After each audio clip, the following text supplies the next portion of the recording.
البدع والأهواء، أهل البدع العقائدية وأهل البدع السياسية. نقول بيننا وبينكم السلف، بيننا وبينكم الكتب، كان فيقول البدع بيننا وبينكم. Bismillahirrahmanirrahim.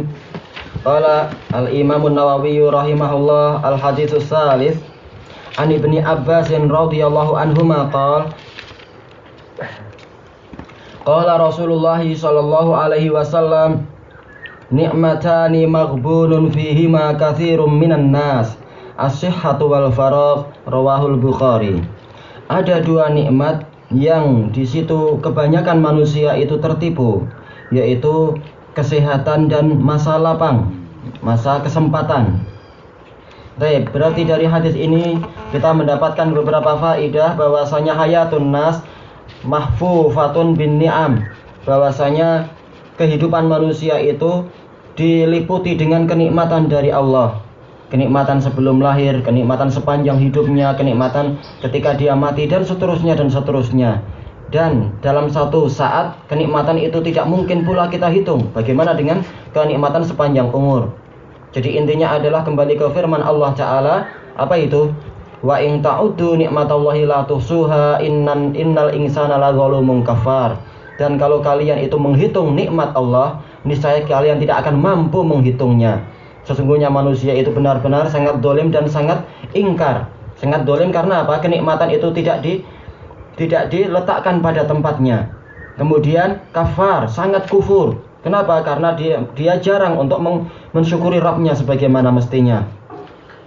Ini menunjukkan nikmat itu banyak. Tetapi di sini Rasulullah SAW mengingatkan kita sekedar dua nikmat saja banyak yang lalai. Bagaimana dengan nikmat yang sebanyak itu? Baik, dua nikmat itu apa?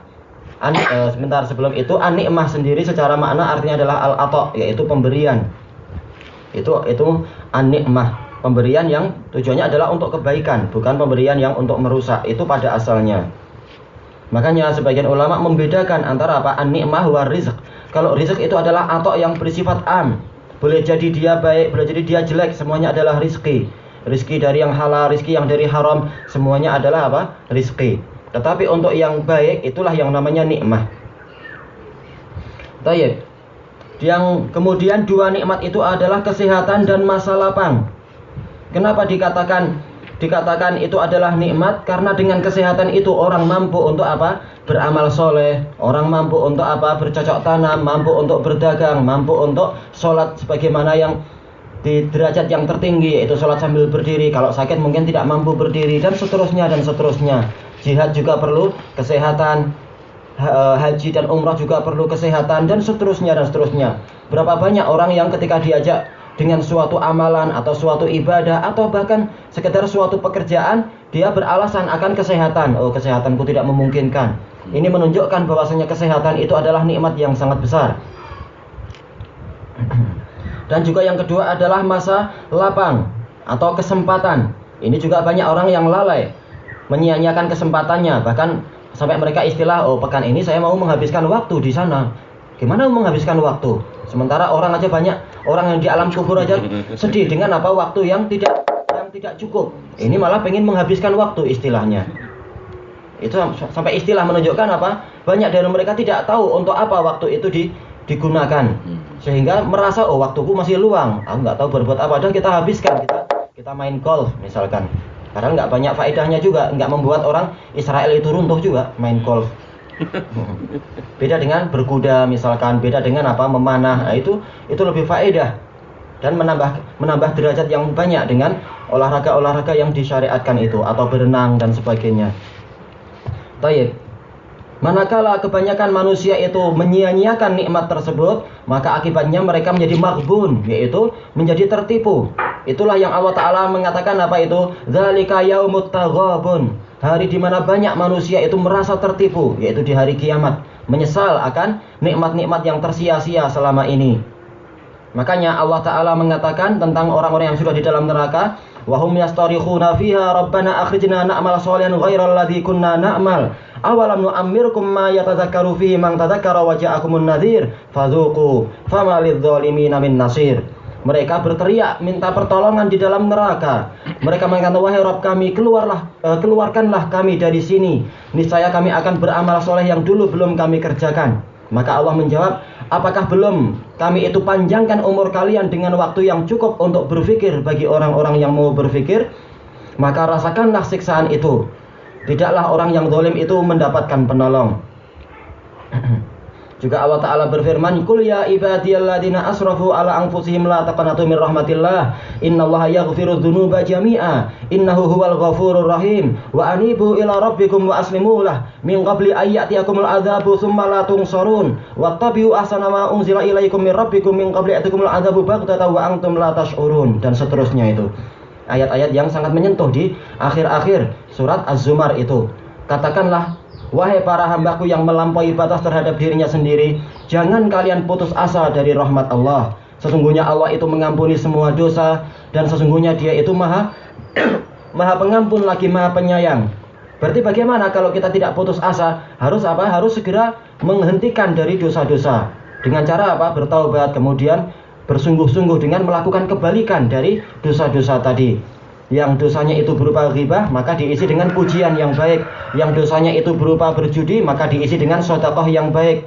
Dan seterusnya. Sebagaimana dijelaskan oleh para ulama, taubatnya adalah dengan melakukan kebalikannya itu diantaranya.